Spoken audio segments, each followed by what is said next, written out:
Welcome to channel 9. ఈరోజు మన అతిథి ఇంటూరి రాజేష్, నెల్లూరు పార్లమెంటరీ టీడీపీ ఉపాధ్యక్షుడు. ఆయన నెల్లూరు పార్లమెంటరీ టీడీపీ ఉపాధ్యక్షులుగా ఉంటూ ఇప్పటి వరకు కందుకూరు నియోజకవర్గం బాధ్యతలు చేస్తున్నారు. ప్రస్తుతం ఆయన పరిస్థితి ఎలా ఉంది, ఆయన రాజకీయ భవిష్యత్తు ఏంటి, ఇప్పటి వరకు కొనసాగిన కార్యక్రమాలు ఏంటి, తెలుగుదేశం పార్టీ కోసం ఆయన చేసిన సాక్రిఫైస్ ఎలా చేశారన్న విషయాలు అడిగి తెలుసుకున్నాం. నమస్తే సార్. నమస్తే అండి. ఏం సార్ మీ పొలిటికల్ కెరీర్ ఎలా ఉండబోతుంది, ఇప్పటి వరకు ఏం చేశారు మీరు పార్టీ కోసం? 2019 తెలుగుదేశం పార్టీ ఓడిపోయిన తరువాత కందుకూరు నియోజకవర్గంలో ఒక అనిశ్చితి ఏర్పడింది.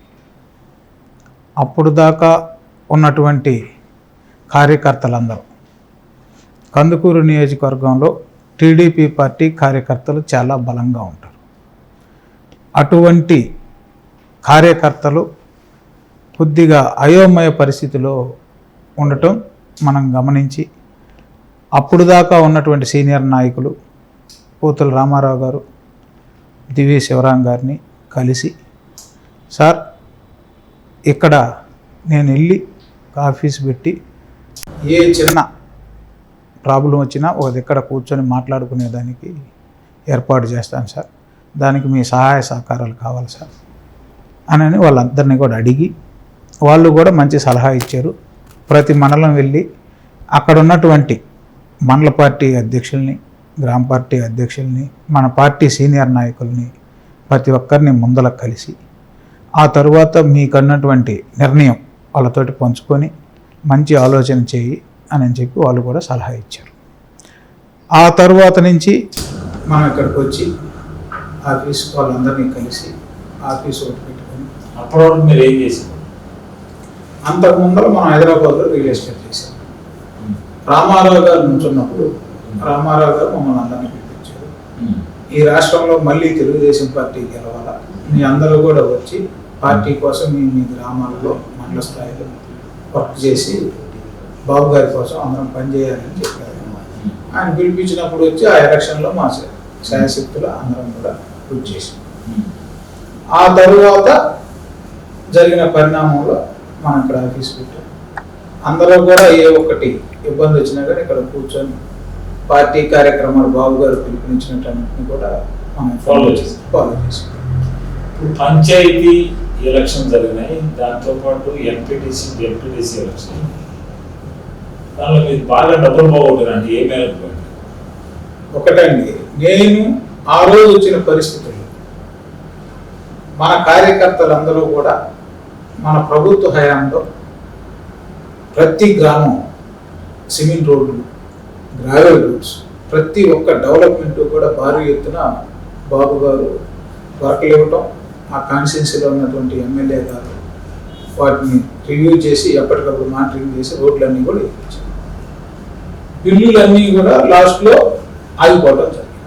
ఆ తర్వాత వచ్చినటువంటి ప్రభుత్వం ఆ బిల్లులన్నింటి కూడా ఆపేసి కొత్తగా ఆయన వర్కలకు బిల్లులు ఇచ్చింది. కానీ మన ప్రభుత్వం హయాంలో మన వాళ్ళని అందరినీ కూడా ఆ పంచాయతీ టైంలో పోటీ చేస్తారు, మళ్ళీ టీడీపీ పార్టీ వాళ్ళు అందరూ యాక్టివ్ అవుతారని చెప్పి ఆ బిల్లులన్నీ ఆపేశారు. అప్పుడు పంచాయతీ ఎలక్షన్స్లో నేను శివరాం గారు ప్రతి ఒక్క గ్రామం వెళ్ళినప్పుడు ప్రతి ఒక్కరూ కూడా పోటీ చేయడానికి సిద్ధంగా ఉన్నారు. కానీ సార్ మా పరిస్థితి ఈ విధంగా ఉందని చెప్పి మాకు చెప్తారు. అప్పుడు మేమేం చెప్పామంటే, మీకు అనుకూలంగా మేము సపోర్ట్ ఉంటాం.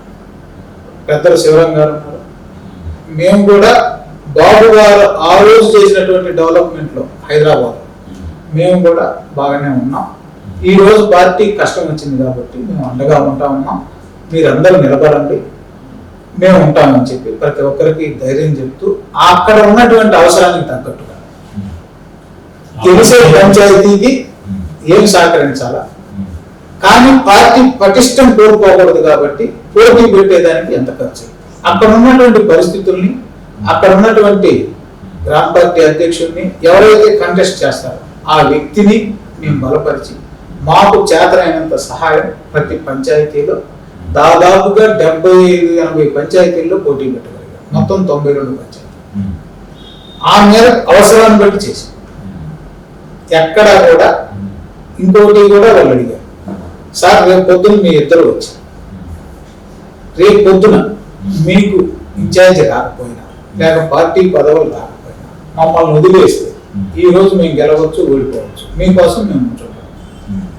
అప్పుడు మా పరిస్థితి వీళ్ళు మేము ఉంచున్నామని చెప్పి మమ్మల్ని మళ్ళీ ఇబ్బంది పెడితే ఎవరు ఉంటారంటే మేము ఆ రోజు చెప్పాం, మేమిద్దరం కూడా ఇక్కడ ఉండేవాళ్ళమే. శివరాం గారు మీకు ఆల్రెడీ సేవ చేశారు, మీకు ఆయన వ్యక్తిత్వం తెలుసు. తర్వాత చేసినటువంటి రామారావు గారు కూడా ఏదైనా ఇబ్బంది వస్తే చేయగలం మంచి వ్యక్తి. నేను కూడా ఇక్కడ ఉండేవాడిని, మీకు లోకలే పలానా విలేజ్ నాది, మీకు ఏ కష్టం వచ్చినా మేము అండగా ఉంటాం కానీ వదిలేసి అయితే వెళ్ళమని చెప్పి ఆ రోజే ప్రతి ఒక్కరికి కూడా చెప్పి ఒప్పించి పోటీ చేయవచ్చు. మీకు 2009 నుంచి కందుకూరు ఇన్ఛార్జ్ బాధ్యత ఇచ్చారు. 2009 నుంచి 2019 నుంచి ఎక్కడా కూడా ఇన్ఛార్జి బాధ్యతలు అనేది ఎవరికి పని చేయమన్నారు. నాకై నేను స్వతంత్రంగా వచ్చి పని చేశారు. ఇక్కడ ఉన్నటువంటి అనిశ్చితికి మనం ఇంతమంది బలంగా ఉన్నాం, మనం ఎందుకు ఎవరు లేనట్టుగా ఉండాలి. ఆ రోజు ఉన్న పరిస్థితి అట్లా, రాష్ట్రం మొత్తం అట్లా. అవును, మీరు కందుకూరు నియోజకవర్గాన్ని పటిష్టం చేసినా మీరు ప్రయత్నం చేశారు. మీరు ప్రయత్నం చేసే క్రమంలో ఎప్పుడైనా బాబు గారితో కానీ లోకేష్ బాబు గారితో కానీ నేను కంటెస్టింగ్లో ఉంటామని ఎప్పుడైనా చెప్పారా? నేను దాదాపుగా బాబు గారిని అంతకు ముందర 3 times కలిసాను. సార్ నా పరిస్థితి ఇబ్బంది లేదు సార్ అని నాకు అవకాశం వచ్చినప్పుడు సార్ అడిగే విధానాన్ని బట్టి నేను డిస్కషన్ అయితే చేశాను. తర్వాత లోకేష్ బాబు గారితో కూడా కలిసాము. అది ఫస్ట్ లోకేష్ బాబు గారిని కలిసింది. మన ఎన్నికటువంటి సీనియర్ నాయకులు మేము రామాయపట్నం కోర్టు విషయం మీద ఆ రోజు ఒక ఇబ్బంది ఉంటే దాన్ని ఆయన దృష్టికి తీసుకెళ్తామని చెప్పి పోస్ట్ చేసాం. ఆ తర్వాత లోకేష్ బాబు గారు కూడా ఏదన్నా పర్యటన కానీ పిలుపునిచ్చినా కానీ మేము అందరం కూడా చేసాము. మా ఇదిని బట్టి పార్టీ గుర్తిస్తుందని నేను ఎప్పుడు జనాల్లోనే నాకు అవకాశం ఉన్నంతసేపు నా సొంత ఇదితోటే పార్టీ కార్యక్రమాలు కానీ మనకున్నటువంటి పార్టీ సీనియర్ నాయకులందరినీ కలుపుకొని కార్యక్రమాలు చేసుకోవచ్చు. ఆ తరువాత జరిగిన పరిణామం అమరావతి రైతుల పాదయాత్ర కూడా మీరు చూసుకుంటారు. అమరావతి రైతుల పాదయాత్ర మీరు కందుకూరు నుంచి కావల వరకు వచ్చారు. ఆ పాదయాత్ర ఇవన్నీ చేశారు, పాదయాత్ర చేశారు, పార్టీ కార్యక్రమాలు నిర్వహించారు. అయితే మిమ్మల్ని ఎందుకు పార్టీ గుర్తించలేదని? అది మా అధినాయకత్వంలో మాకు ఏం జరిగింది అనేది మాకు తెలియదు. నేనైతే తర్వాత కూడా నా ప్రయత్నాలు నేను చేస్తూనే వచ్చాను. ఎందుకంటే బాబు గారు తీసుకున్న నిర్ణయం ఆ రోజు మనం వ్యతిరేకించకూడదు, మనం చేసినటువంటిది ఇంకా సరిపోలేదు అని మనం ఎప్పుడు కూడా నేను ఒకటే గుర్తుపెట్టుకున్నాను. ఆ రోజు మనం వచ్చినప్పుడు ఇబ్బందుల్లో ఉన్న వాళ్ళు మనం చెప్పాము అన్నమాట, మీరు ఏ రోజైనా నా ఆఫీస్ ఉంటుంది, మీరు రండి అక్కడికి. నేనైతే పదవి రాలేదని వెళ్ళను, మీకు చెప్పాను అనే దాని మీదనే ఇన్ఛార్జి వేరొకరికి ఇచ్చిన మన ఆఫీస్కి ఎవరన్నా వస్తే ఈ ఇబ్బంది నేను వస్తే నేను దానికి సహకారం చేస్తానన్న మాట ప్రకారం నేను ఇక్కడే ఉండి ఇక్కడ ఉన్నటువంటి సీనియర్ నాయకులు కూడా ఉంటారు. ఒకవేళ నేను ఏదైనా బిజినెస్ పని బయటకు వెళ్ళినా వాళ్ళు కూడా ఉండి ఎవరు వచ్చినా వాళ్ళకి ఏ డిపార్ట్మెంట్లో అవసరం ఉన్నా వాళ్ళు అక్కడికి వెళ్ళి మాట్లాడి సమస్యను సాల్వ్ చేసుకోవచ్చు. అది మా అధినాయకత్వం దృష్టిలో కూడా ఉంది. మేము అడిగింది ఏంటంటే ఈ రోజు మీరు తీసుకున్నారు ఒక నిర్ణయం, ఆ నిర్ణయాన్ని పునఃపరిశీలించమని నేను అడిగాను. అది కూడా మా ఎంపీ గారి ద్వారా నాకున్న పరిచయస్తుల ద్వారా చెప్పించాం. సెకండ్ లిస్ట్ లో టికెట్ వస్తుందని ఆశించాం. సెకండ్ లిస్ట్ లో కూడా టికెట్ మీ బాబాయ్ ఇంటూరు నాగేశ్వరరావు ప్రయత్నం చేసింది. దాన్ని మీరు ఎలా జీర్ణించుకోగలుగుతారు?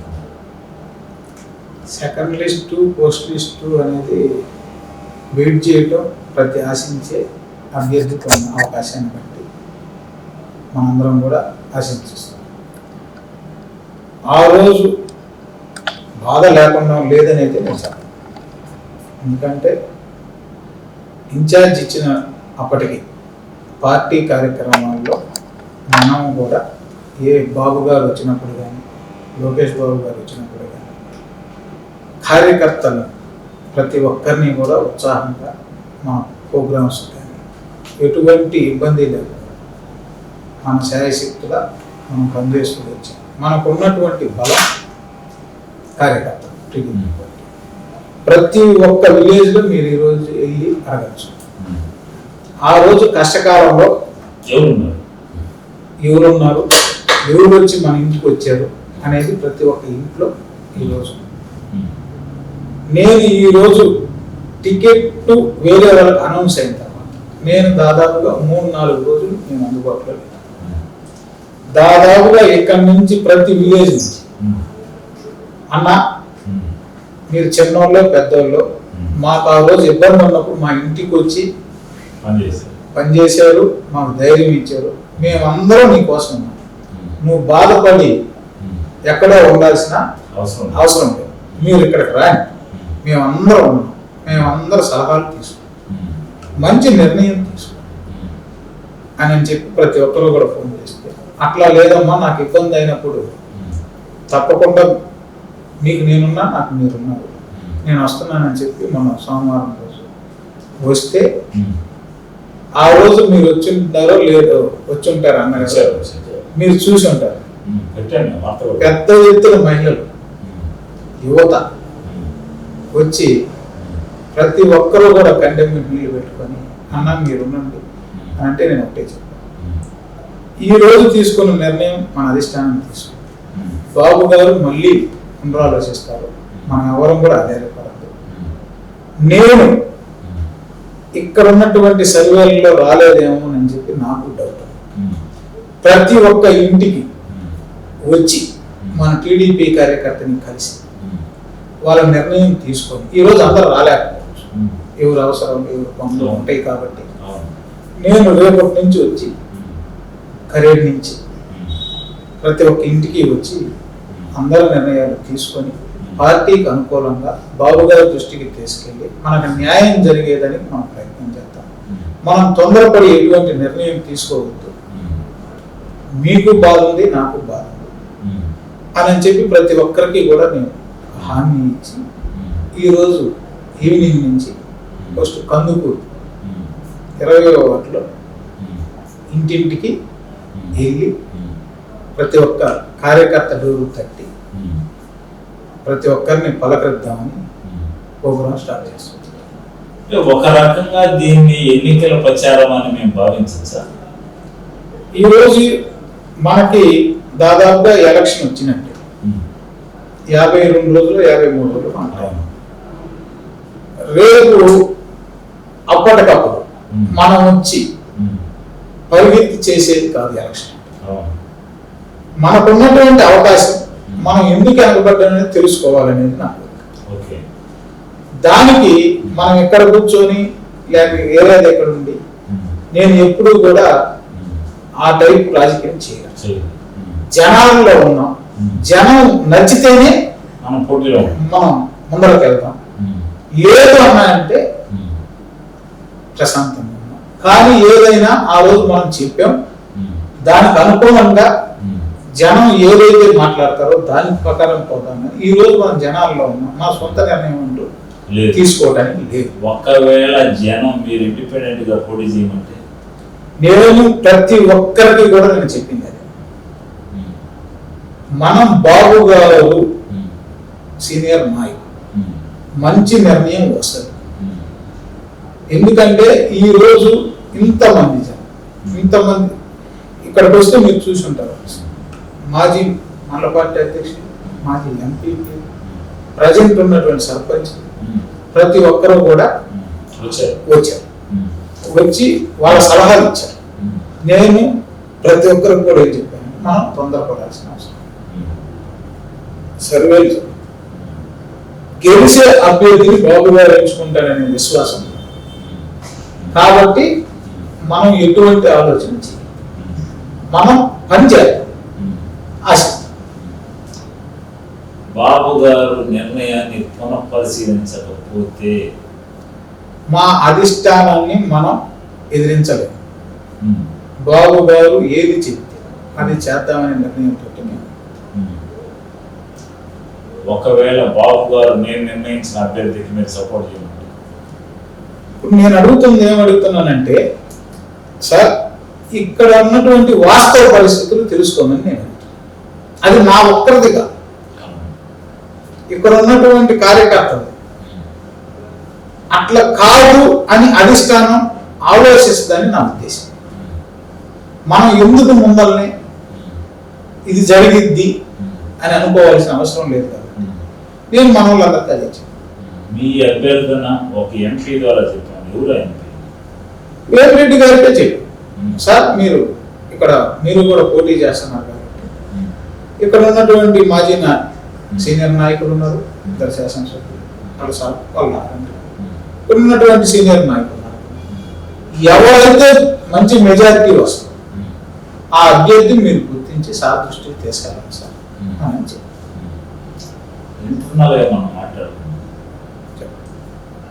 మీకు దివిశివరామం, పోతుల రామారావు సపోర్ట్ చేస్తున్నారండి కదా పోటీ చేయమని, అవునా కాదు? ఒకటండి, మన సీనియర్ నాయకులు ఈ రోజు మేము కొత్తగా వాళ్ళని కలిసేది లేదు. నేను మీకు స్టార్టింగ్లోనే చెప్పాను, ఎప్పుడైతే నేను ఇక్కడికి వద్దాం అనుకున్నాను అంతకు ముందర అన్నట్టు మాజీ సీనియర్ నాయకులు, రాజకీయంలో అనుభవం ఉన్న నాయకులు, రాజకీయ ఫ్యామిలీ, వాళ్ళ సలహాలు సూచనలు ప్రతి సమయంలో నేను తీసుకుంటూనే వచ్చాను. ఈ రోజు కూడా ఇప్పుడు జరిగినటువంటి పరిణామం, సార్ ఎలా చేద్దాం, ఏం చేద్దాం, మీ సలహాలు ఇవ్వండి అని అడగటానికి వెళ్ళలేదు. వాళ్ళు సపోర్ట్ చేస్తున్నారు. అందరం పార్టీ కోసం పనిచేసుకున్నాం. ఎవరు పార్టీకి అగనెస్ట్ గా పనిచేసిన వాళ్ళు కానే కాదు. ఎందుకంటే ఎంతో గౌరవం ఉంది. మేమందరం కూడా కష్టాన్ని రామారావు గారు కానీ శివరాం గారు కానీ బాగలేనప్పుడు ఆ రోజు పంచాయతీ ఎలక్షన్ అప్పుడు శివరాం సార్కి వైభవ్ సర్జరీ జరిగింది. అయినా కానీ వచ్చి తిరిగి రామారావు గారికి ఎంత నష్టం జరిగింది ఈ గవర్నమెంట్ లో ప్రతి చిన్నపిల్లలు అడిగిన చెప్తారు. అయినా కానీ పార్టీ జెండా అటువంటి వ్యక్తుల్ని మనం ఈ రోజు అట్లా మాట్లాడటం అంటే విస్మరించారు, పార్టీ విస్మరించింది, వాళ్ళ నిర్ణయం తీసుకున్నారు అని నేను అంటూ వాళ్ళ కన్సర్న్ తీసుకోలేదని నేను అన్నాను. ఒకవేళ వాళ్ళ కన్సర్న్ తీసుకోలేదన్న టికెట్ మార్చారు. టికెట్ మారుస్తారా మారవరా అనేది పక్కన లేదు. మాకున్నటువంటి ఇక్కడ ఉన్నటువంటిది సమస్యను చెప్దామని అంతే. సీనియర్ నాయకులు కాబట్టి మీ దృష్టికి వస్తే చెప్పండి సార్, అందరం కలిసి మాట్లాడదాం. మాట్లాడింది లేదు, ఇట్లా చేయండి అని మనం డిమాండ్ చేసేది అధిష్టానం.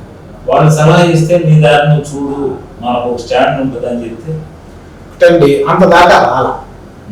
ఒకవేళ వస్తే అది మనం ఇప్పుడు తెల్లారితే ఏం జరిగిందో మనకు తెలియదు. ఏదో ఊహించి చెప్పలేదు. నేను ఒకటే చెప్తాను, మా సొంత నిర్ణయం అంటే ఏం లేదు.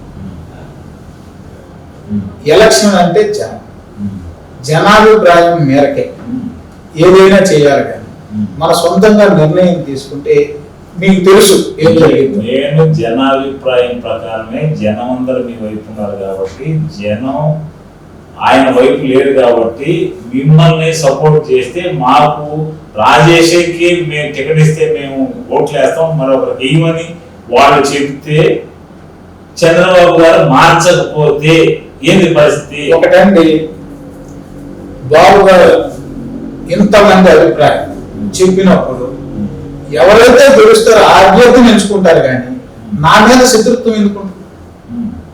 అంటే మీకంటే అందరం కూడా పార్టీ కోసం పార్టీ జెండా పట్టుకున్నాం. ప్రస్తుతానికి మీకంటే ఇంటూరు నాగేశ్వరరావుకి బలం ఉందని భావించారు బాబు. ఇప్పుడు అది ఏం జరిగిందో మాకు తెలియదు, మమ్మల్ని ఎవరు అడగల. మీ లోపం ఇది అనేది మీకు తెలియదు. ఇదే విధంగా కోవూరులో కూడా నిన్న మొన్నటి వరకు దినేష్ ఇన్ఛార్జిగా ఉన్నారు. 2 years బ్యాక్ ఆయన ఇన్ఛార్జిగా ప్రకటించారు. ఇన్ఛార్జిగా ప్రకటించిన తర్వాత ఆయన తీసి వేమిరెడ్డి ప్రశాంత్ రెడ్డి టికెట్ ఇచ్చారు. టికెట్ ఇచ్చిన తర్వాత ఆయన కూడా ఇదే విధంగా తిరుగుబాటు బావుట ఎగరేసి ఆత్మీయ సమావేశం పెట్టిన తర్వాత చంద్రబాబు గారిని కలిసిన తర్వాత అయిపోయింది అంత. ఇన్ఛార్జిగా ఉన్నాడు, కొనసాగాడు, ఆయనకే టికెట్ అని చెప్పారు, అదే విధంగా ఉంటుంది మీరు కూడా. ఒకటండి, బాబు గారి నిర్ణయం ఏం జరిగిద్దో మాకు తెలియదు. మాతోటి ఎవరు మాట్లాడారు. ఏది జరిగినా మా మంచికేననే ఉద్దేశంతో పోతాము. అది ఏం జరిగిద్ది అనేది మాకు. ఇటీవల కాలంలో బాబు గారు ఇక్కడ మీటింగ్ వచ్చిన సందర్భంగా ఒక 8 మంది చనిపోయారు. దానిలో మీరు బాధ్యులు కదా. ఒకటి, ఆ రోజు ఉన్నటువంటి ఇన్స్టెంట్ మీరు చూస్తే అర్థమైంది. ఎక్కడా కూడా ఒక ఎనర్జీ ఉన్నటువంటి వ్యక్తి ఇక్కడికి వస్తుంటే పోలీసులు ఎంత జాగ్రత్తగా ఉండాలి అంటే, ఒక అధినాయకుడు వస్తుంటే ఎంత క్రౌడ్ వస్తుందో మీ అందరికీ తెలిసిందే. 14 సంవత్సరాలు ముఖ్యమంత్రిగా చేసినటువంటి వ్యక్తి వస్తున్నప్పుడు ప్రతి ఒక్క విలేజ్ నుంచి పార్టీ కుటుంబ సభ్యులందరూ మా అధినాయకుడి దగ్గరకు వస్తారు. ఆ వచ్చే కార్యక్రమాన్ని ఇక్కడ ఉన్నటువంటి పోలీస్ సిబ్బంది, మాజీ ముఖ్యమంత్రి గారు వచ్చినప్పుడు ఎట్లా అలర్ట్ ఉండాలి. ఆ రోజు మీరు చూస్తే ఈ రోజు కూడా వీడియో ఎక్కడ ఎవరు కనపడదు. ఆ ఇబ్బంది జరిగినప్పుడు కూడా పోస్ట్ నేనే వెళ్ళాను కిందకి. సార్ ఎట్లా ఉంటే అదేదో జరుగుతుంది చూడమ్మని చెప్పి సార్ మైక్ లో చెప్తారు. అక్కడనే మోటార్ వెహికల్స్ చిన్న గది, పోలీసులు సూచించాలి కదా, ఇక్కడ కాదండి ఇట్లా ఉంటుంది. పోలీసులు సూచించిన ప్లేస్ మార్చలేదు. ఇది ఎంత అబద్ధం అండి. ఎవరు కూడా మా కుటుంబ సభ్యులు కోల్పోయిన ఎవరు కూడా కోల్పోవాలని ఎవరికి. ఆ రోజు ఎంత బాధపడ్డామో మాకు తెలుసు. సార్ కూడా ఆ రోజంతా ఉంది, ప్రతి ఒక్క ఇంటికి వెళ్ళి. ఎందుకు వెళ్ళారు? ఆ బాధ, మన కోసం జెండా పుట్టుకున్న వ్యక్తులు, మన కోసం పోరాటం చేసిన ఇవాళ మన ఇంట్లో మనిషి పోయాడని ఒక ఉద్దేశంతో వెళ్ళి పలకరించి ఆ ఫ్యామిలీకి జరిగిన నష్టాన్ని పోర్చలేము కానీ మా వంతు సహాయంగా మా కుటుంబంలో ఒక మనిషి పోయినప్పుడు మేము ఎలా అయితే అండగా ఉంటామని చెప్పి అక్కడ ఉన్నటువంటి వాళ్ళకి సార్ భరోసా ఇచ్చాడు, మేము ఇచ్చాము. మా చేతనైనంత పార్టీ కానీ మేము కానీ ఆ కుటుంబానికి అండగా ఉన్నాం. తర్వాత కూడా అక్కడ ఉన్నటువంటి వయసు రీత్యా కానీ వాళ్ళకు ఉన్నటువంటి పిల్లలను కానీ చదివించేదని కూడా మాకు అందరికీ చెప్పారు. ఎన్టీఆర్ ట్రస్ట్ ద్వారా కూడా స్కూల్స్ లో జాయిన్ చేయటం కానీ అవన్నీ కూడా పార్టీ చూస్తారు. ఆ బాధాకరమైన విషయం మీరు చూడండి ఈరోజు కూడా వీడియోలో. మా పొరపాటు ఉందనేది, ఎందుకంటే మేము పొరపాటు చేయాలని ఎవరు చేయాలి.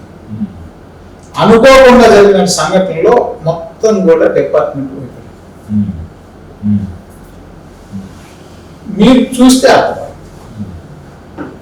జనరల్గా మీరు పెద్దలను గౌరవిస్తారంట కదా, ఇప్పుడు ఎమ్మెల్యే మైదరికి మంచి కాంట్రాక్ట్స్ ఉన్నాయి కదా. ఒకటండి, నేను ఎప్పుడు కూడా ఇక్కడ ఉన్నటువంటి పరిస్థితి మనకి ఏది కావాలి, మన కార్యకర్తకి ఏది నష్టం జరిగింది అనే దాని మీదనే మాట్లాడాలి. ఏది పడితే మీరున్నారు, మీ గురించి నాకు తెలుసు. ఏది పడితే అది మీ మీద మాట్లాడితే నాకు మైలేజ్ వచ్చింది అనేది అయితే నేను చేయను. ఎందుకంటే సీనియర్ నాయకుడు, 4 సార్లు ఎమ్మెల్యే గారు, ఒకసారి మాజీ మినిస్టర్. అటువంటి వ్యక్తి ఇక్కడ ఎవరిని అడిగినా కానీ చెప్తారు ఏంది వాట్ ఈస్ వాట్. మీకు ఇప్పుడు ప్రస్తుతానికి బ్యాక్ పవర్ కూడా కొంచెం ఉన్నది కదా. అది ఎవరు చెప్పిన అపోహ. ఒక రాజకీయం, ఆయన వైఎస్ఆర్సీపీలో ఉన్నాడు, వ్యక్తిత్వం లేదు రాజకీయం. మనం ఎదురు పడితే మనం గౌరవిస్తాం. ఆయన వయసు, ఆయన సంస్కారం. మేము కూడా ఏంటంటే వయసుకు తగ్గట్టుగా మేము చాలా, నా వయసు 35 సంవత్సరాలు. నేను వెళ్ళి ఈరోజు అంతా నాకు తెలిసని నేను మాట్లాడు. నాకు ఉన్న ఆలోచన, గౌరవం, వాళ్ళు చాలా చేశారు సిటీకి, రామారావు టైంలో డెవలప్ చేశారు. శివరాం గారు హాస్పిటల్ చేసుకొచ్చారు, డెవలప్ చేశారు. మహేందర్ రెడ్డి గారు మంచినీళ్ళు కానీ ఆయన టైంలో ఆయన డెవలప్ చేశారు. నువ్వేం చేయలేదంటే మనం ఏం చేయలేం. మనం ఇప్పుడిప్పుడే అడుగు వేస్తున్నాం, వాళ్ళు సలహాలు తీసుకున్నాం. అంతేగాని మీరేం చేసేది నేను వస్తే రేపు పొద్దున్న తిన్నంత అనేది నేను చెప్పదలుచుకోవాలి. నాకు అవకాశం ఇస్తే వాళ్ళందరూ సలహాలు తీసుకోవాలి. ఇంకా ఏమి చేయగలుగుతాం అనేది చేద్దామనేది చెప్తా కానీ నేను మొత్తం దీన్ని రేపు పొద్దుటికల్లా సింగపూర్ చేస్తానని చెప్పాలి. వాళ్ళు ఏమి చేయలేదంటే మనం ఏం చేసేది ఉంది కదా. ఎవరికి ఎంత అవకాశం ఉంటే అంత డెవలప్ చేశారు. ఎవరు శక్తి మీద వాళ్ళు కృషి చేశారు. అంతేగాని మనం ఏది పెడితే యువగళం పాదయాత్రలో మీరు లోకేష్ గారు వెంటే ఉన్నారు, మీ చేతని చేశారు పాదయాత్ర. ప్రతి కాన్స్టిట్యున్సీలో ఎర్ర బుక్ నోట్ చేశారు, కందుకూరులో తీయలేదా? ఒకటి మా అధినాయకత్వం ఎక్కడా పాదయాత్రలు వాళ్ళకు ఉన్నటువంటి ఫీడ్బ్యాక్ అక్కడ ఉన్నటువంటి ఎమ్మెల్యే ప్రవర్తన బట్టి మా లోకేష్ బాబు మాట్లాడాడు. కానీ ఆయన కూడా ఏది పెడితే ఎవరి మీద పెడితే వాళ్ళ మీద మాట్లాడాలి. మీరు గమనిస్తూ అక్కడ ఉన్నటువంటి అరాచకం, అక్కడ ఉన్నటువంటి దోపిడి, అక్కడ ఉన్నటువంటి ఎమ్మెల్యే టీడీపీ కార్యకర్తలని దూషించింది కానీ వేధించింది కానీ దాన్ని బట్టే మాట్లాడారు. ఇక్కడ ఆ ఇబ్బంది జరగలేదని మా సార్ ఫీడ్బ్యాక్ ఉండవచ్చు. అందుకని ఆ రోజు ఏమి మాట్లాడలేదని నేను అనుకుంటున్నాను. నా ఫీలింగ్ ఏంటంటే వైసీపీలో ఉన్నప్పుడు దోపిడీదారులు, దొంగలు, రౌడీలు మీ పార్టీలోకి వస్తారు, వాళ్ళు పునీతులు అయిపోతారా? అది ఎప్పుడూ కూడా మీరు చూస్తూ ఉన్నారు. ఏ పార్టీ కూడా అధినాయకత్వాన్ని ప్రశ్నించే స్థాయి లేదు, ఎవరికి ఉండదు. అది ఆ విషయంలో నేను క్లారిటీగా ఆ అవసరాన్ని బట్టి అక్కడ ఉన్నటువంటి పరిస్థితిని బట్టి కొన్ని రాజకీయ పరిణామాలు జరుగుతూ ఉన్నాయి. ఇవాళ మనం వచ్చి అధినాయకత్వాన్ని క్వశ్చన్ చేసే స్థాయి మనం. అధినాయకత్వాన్ని క్వశ్చన్ చేసే స్థాయి లేకపోయినా మీలాంటి యువకులు వలసల వాళ్ళు చాలా మంది టికెట్ల కోల్పోయారని ఉంది కదా. పార్టీ కోసం మనమే కాదు, ఇంతకు ముందలా కూడా చాలా చాలా జరిగినాయి. వాటిల్లో ప్రతి ఒక్కరం కూడా ఈ రాష్ట్ర భవిష్యత్తు కోసం చేయమని చెప్పి బాబు గారు అడుగుతున్నారు. ఎంతో మంది బాధపడ్డప్పుడు ఒప్పుకొని పార్టీ కోసం మీరే చెప్పారు దినేష్ రెడ్డి గారు. ఇద్దరు కూడా వాళ్ళ నాన్న ఇద్దరు కూడా వేమిరెడ్డి ప్రశాంత్ రెడ్డి గారిని గెలిపించడానికి ప్రయత్నం మా వంతు కృషి చేస్తామని రోజు వచ్చి చెబుతారు.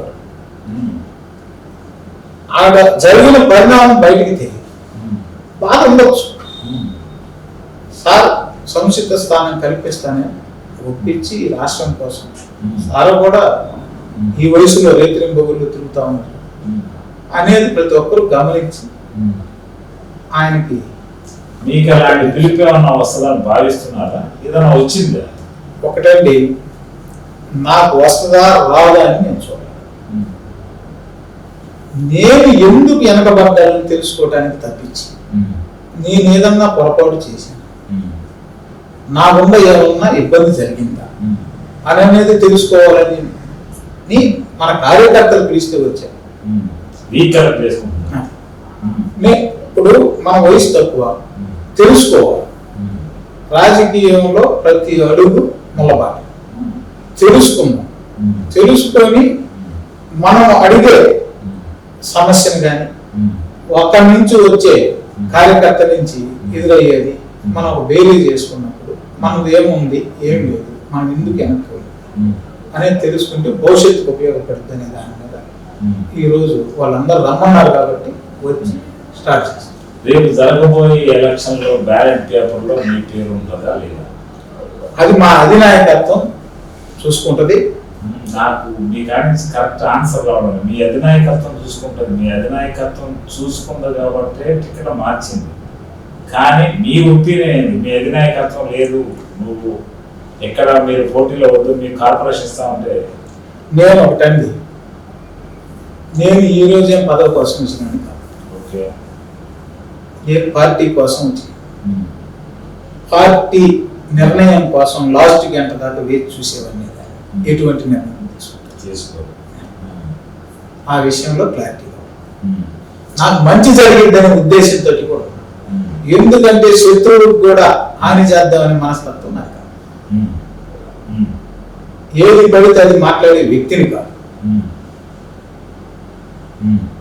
అవతల వాళ్ళని గౌరవిస్తూ ఆ గౌరవాన్ని తీసుకొని పనిచేస్తూ పోయేదని మనం ఎక్కడ కూడా పార్టీలకు అతీతంగా మీరు ఈరోజు కందుకూరు కాన్స్టిట్యున్సీ రావచ్చు. రాజేష్ ఇటువంటి వ్యక్తి అని మీరు చెప్పిస్తే చూడాలి. రాజేష్ మంచి వ్యక్తే, రాజేష్ మంచి బౌలరే, టికెట్ దక్కలేదే అని అంటున్నారు జనం. అది మా అధిష్టానం దృష్టికి ఇప్పుడు వెళ్తా ఉంది. ఇప్పుడు బాబు గారు ఉన్న రిపోర్ట్లు, ఈ రోజు వచ్చే రిపోర్ట్లు మా బాబు గారు ఎప్పటికప్పుడు రివ్యూ చేసుకున్నాం. గెలిచే అభ్యర్థికే ఇస్తాను, మీ పనితనాన్ని బట్టే, మీకు ఇవాళ టికెట్ ఇచ్చిందంట, మీ పనితనాన్ని బట్టే అవకాశం ఉంటది, అవసరమైతే ఏ నిర్ణయం అయినా నేను తీసుకోవాల్సి వస్తుంది, మీరెవరు అందరినీ కలుపుకొని పనిచేయమని చెప్పి బాబు గారు చెప్పారు. ఐవీఆర్ఎస్ సర్వేలో కొంతమందికి తక్కువ మార్కులు వచ్చిన వాళ్ళకి టికెట్లు ఇచ్చారు, ఐవీఆర్ఎస్ సర్వేలో కొంతమందికి హైయెస్ట్ వచ్చిన వాళ్ళకి టికెట్లు ఇవ్వలేదని నాకు. అది మనకి తెలియదు. బాబు గారు ఏం చెప్పారంటే ఐవీఆర్ఎస్ సర్వే విషయాన్ని నేను ప్రతిరోజు 5 గంటల సేపు దాన్ని రివ్యూ చేస్తున్నా, దాన్ని బట్టే నేను టికెట్ ఇస్తానని ప్రకటించారు. ప్రకటించిన తర్వాత ఐవీఆర్ఎస్ సర్వేలో లోకేష్ బాబు కంటే ఎక్కువ మార్కులు వచ్చిన టికెట్ ఇవ్వాలి. అది మన అధినాయకత్వానికి ఉన్న రిపోర్ట్, మనకు తెలియదు. ఎవరో కూడా బయట చెప్పే వ్యక్తి సర్వే ప్రకారమే టికెట్లు ఇస్తున్నారా, గెలిచే అభ్యర్థి కోసం టికెట్లు ఇస్తున్నారా, కులం ఈక్వేషన్ చూసుకొని టికెట్లు ఇస్తున్నారా, లేదా ఇంకేమైనా ఈక్వేషన్స్ ఉన్నాయని భావిస్తారు. అది అధినాయకత్వానికి ఉన్న పరిస్థితిని బట్టి వాళ్ళు చేసేది. కానీ ఇప్పుడు అక్కడ ఉన్నటువంటి ఈక్వేషన్స్ బాబు గారికి తప్పించి ఎవరికి తెలియదు. బయట రకరకాలుగా మాట్లాడు, మనోడు మన ఇష్టం. అదే నాకు ఆయన కంటే 100 మార్కులు ఎక్కువ వచ్చినాయి అనొచ్చు, ఎవరు చూసేది? అది ఏం జరిగిందో నాకు అది తెలియకుండా నేనైతే మాట్లాడు. మీరు అన్నట్టు ఈక్వేషన్స్ ఉండొచ్చు అక్కడ ఉన్నటువంటి పరిస్థితులను బట్టి. ఎందుకంటే ప్రతిపక్ష పార్టీని కూడా మనం గమనిస్తూ సీట్లు ఇవ్వాల్సిన పరిస్థితి, ఇవ్వాల్సిన పరిస్థితి. కాబట్టి అక్కడ ఉన్నటువంటి పరిస్థితుల దృష్ట్యా కొన్ని జరిగి ఉండొచ్చు. ఇప్పుడు వైసీపీ కందుకూరులో ఇచ్చిన అభ్యర్థి మీకన్నా బలమైన అభ్యర్థి జనాల్లో ఉన్నాడు. ఒకటండి, జగన్మోహన్ రెడ్డిని ఆటలో ఎవరు ఎక్కడికి పోయి ఎవరికి బలం ఉందా బలం లేదా అనేది ఆయన నిద్రలేసి టికెట్ అట్లా అంటాడు. అది ఎవరికి వాళ్ళకే తెలియదు, వాళ్ళకి తెలియదు. ఈడ ముందు వంగి పెంచరే అన్నారు, అంతకుముందు మైదరెడ్డి అన్నారు, మళ్ళా మైదరెడ్డి అన్నారు, మళ్ళా వంగి పెంచరే, మళ్ళా బొర్రా మత్సూదని యాదవ్ తీసుకువచ్చి పెట్టారు. వీళ్ళందరికంటే మీకు బలం తక్కువగా ఉందని బాబు భావిస్తున్నాను. అది నాకు సంబంధం లేని వ్యక్తులు కదా, ఈ కాన్స్టిట్యున్సీకి సంబంధం లేదు, అవతల పార్టీ వ్యక్తులు. అంటే ప్రత్యర్థులను బట్టి ఈక్వేషన్స్ బట్టే టికెట్ ఇచ్చారు కాబట్టి అలా ఏమైనా భావించారా? ఇప్పుడు నేను చెప్తాను మీకు మీడియా, మీరు లోకల్గా కాన్స్టిట్యున్సీలో కొన్ని విలేజెస్లోకి వెళ్ళి ఎవరైతే ఇక్కడ గెలుస్తారని మీరు తీసుకుంటారు. మేము తీసుకున్నాం, రాజేష్ కావాలంటారు కదా, అధినాయకత్వం దృష్టికి వెళ్తుంది, కంపల్సరీ వెళ్తుంది. దాంట్లో ఆ విశ్వాసమే నాకుంది. నాకు ఆ ధైర్యం ఉంది కాబట్టి ఈ రోజు ఇక్కడ కూర్చొని మాట్లాడతాను. 100% నాకు ఆ నమ్మకం. మేము కొన్ని బజార్లో తిరిగాము, ఎవరు ఆయన అంటే ఆ ఇంటూరు రాజేష్ కదా, తెలుసు కదా, తెలుగుదేశం క్యాండిడేట్ కదా అన్నారు. మరి మిగిలిన వాళ్ళ పేరు చెప్పలేదు, మీకు టికెట్ రాకపోవడాన్ని జనం ఎలా భావించాలి? అది రేపు పొద్దున జరిగే పరిస్థితిని బట్టి ఉంటుంది. నాకైతే నమ్మకం మీకే మంచి నిర్ణయం వస్తుందని ధైర్యం అయితే, మీకు టికెట్ రాదని మంచి నిర్ణయం వస్తుందని ధైర్యం ఉందా? టికెట్ వస్తుందని ధైర్యం.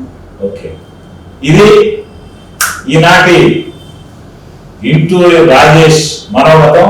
మరో అతిథితో మళ్ళీ కలుద్దాం. నమస్కారం సార్, థ్యాంక్ యూ.